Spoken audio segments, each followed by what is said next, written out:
어려운 일, 힘든 일, 급한 일, 중대한 일 딱 생겼을 때, 아니면 중대한 대답을 해야 될 때 바로 하지 아니하고 잠시 1초라도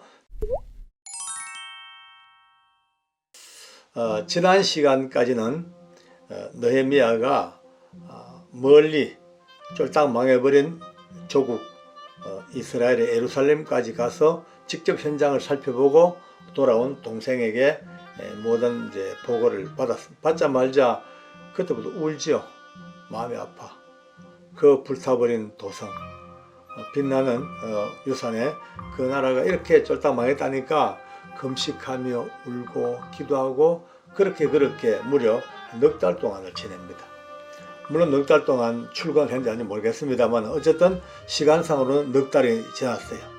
넉 달이 지난 이제 그 이후에 드디어 그가 왕 앞에 섰습니다.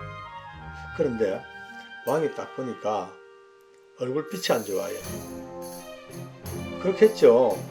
무려 넉 달 동안을 애통하며 금식하며 기도하며 그렇게 있었으니까 얼굴이 뭐 좋을 리가 없습니다. 심령도 상했으니까 표정도 어둡고. 그래서 이제 왕이 이래 한잔 보다가 얘야 너 얼굴에 그 수색이 가득한 게 웬일이냐 라고 이제 묻습니다. 그저 뭐 신하가 걱정돼서 묻는 질문 같지만 이 질문 속에는요 무서운 생사를 가로지르는 칼이 들어있습니다.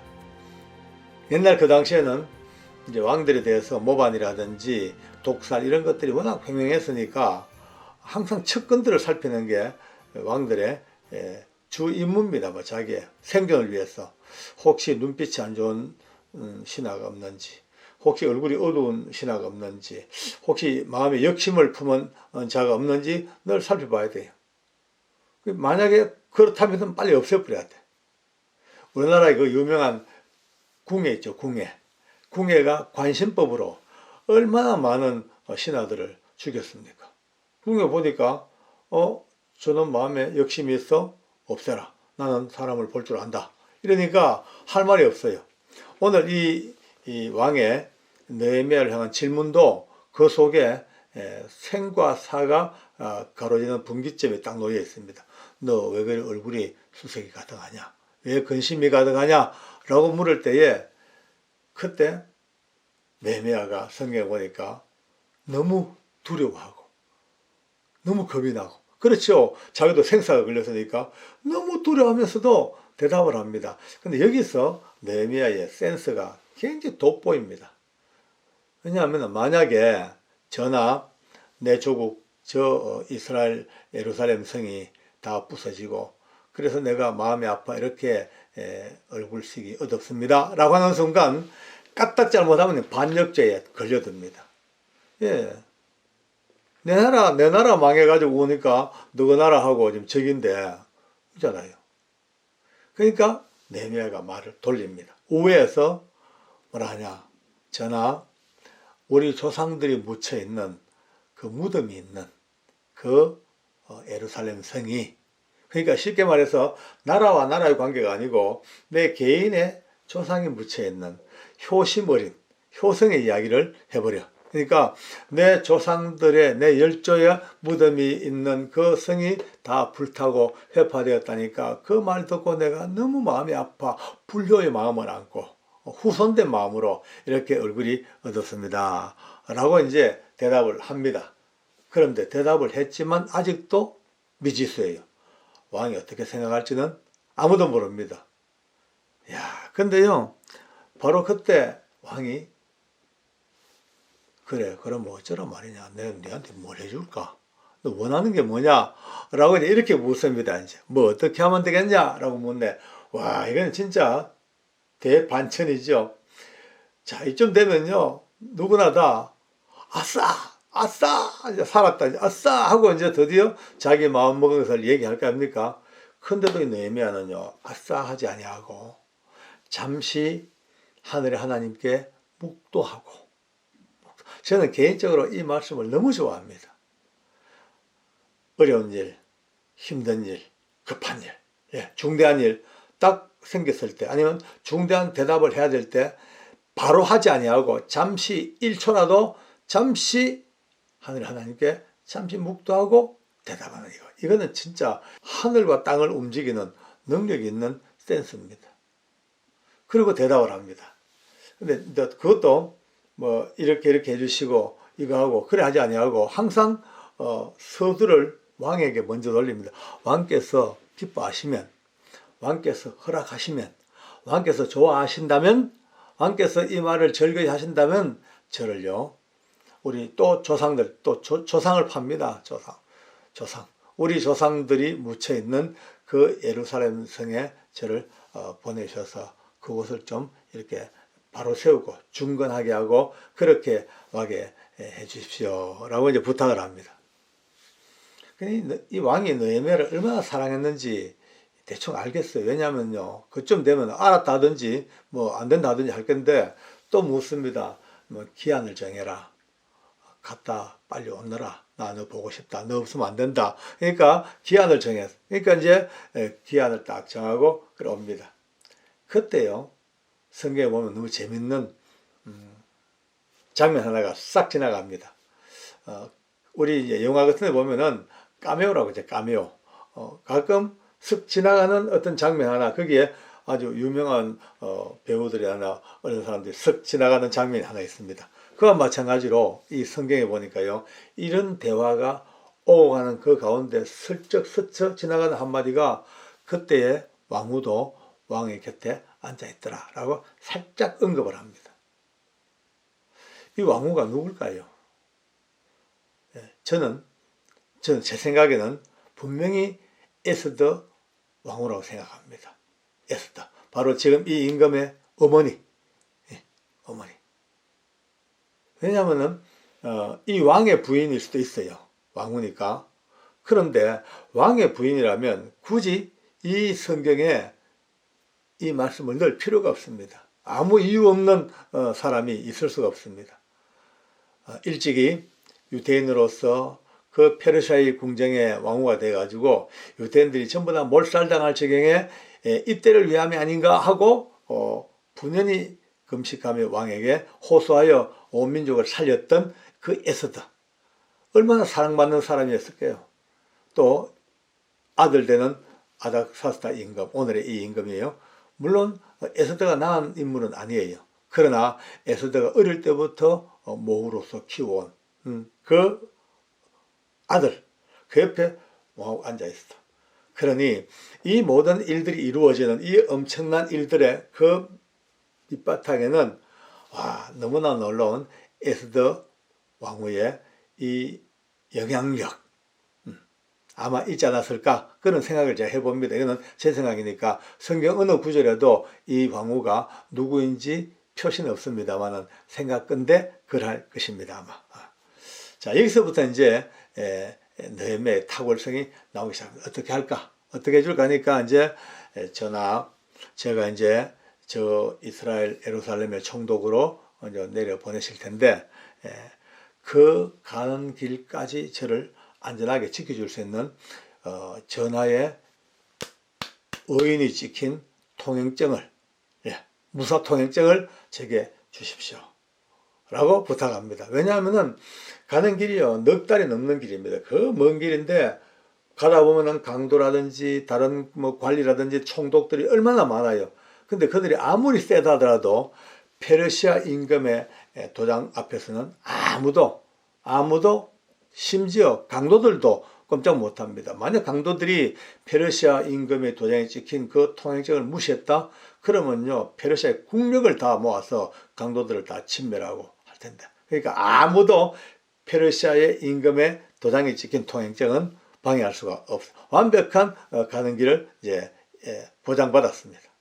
더 재밌는 것은요, 이 느헤미야가 왕에게 또 부탁을 합니다.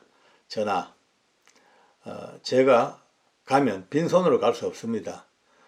그 황폐한 성읍을 이렇게 세워야 되는데 대문도 큰 문들을 성문을 전부 짜맞춰야 되고 성곽도 만들어 올려야 되고 어마어마한 목재가 필요하고 또 제가 살 관사도 사택도 필요합니다. 제가 살 집도 지어야 되니까 그 집 제목도 있어야 되니까 산림감독, 요즘 말하면요, 산림청장쯤 되겠죠.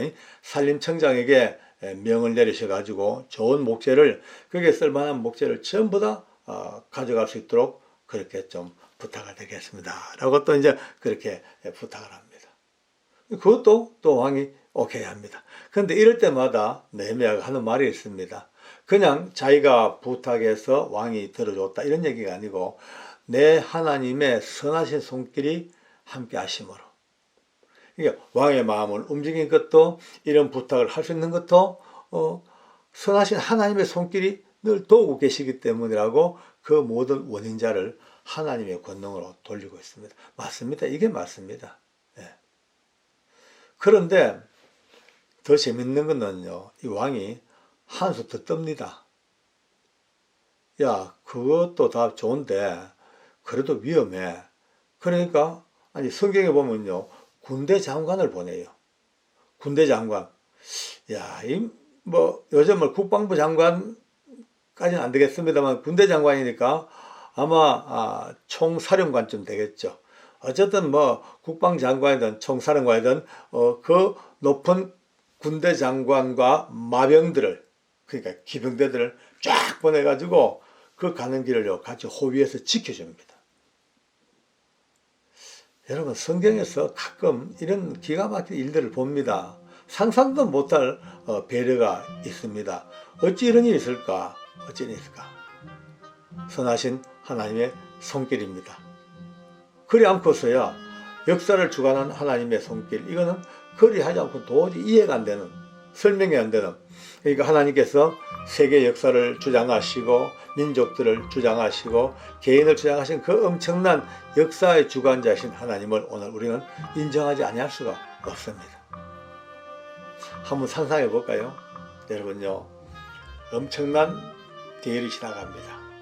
제 앞에는 총독으로 임명받은 느헤미야가 말을 타고 그대는 그의 수행원들이 쫙, 또 그 장옆으로는, 앞뒤로 양옆으로는 에스코트, 그 군대 장관과 엄청난 기병대가, 그것도 페르시아의 기병대입니다. 온갖 울긋불긋한 장식을 하고 기틀을 들고 따가닥따가닥 이 기병대가 쫙 둘러싸.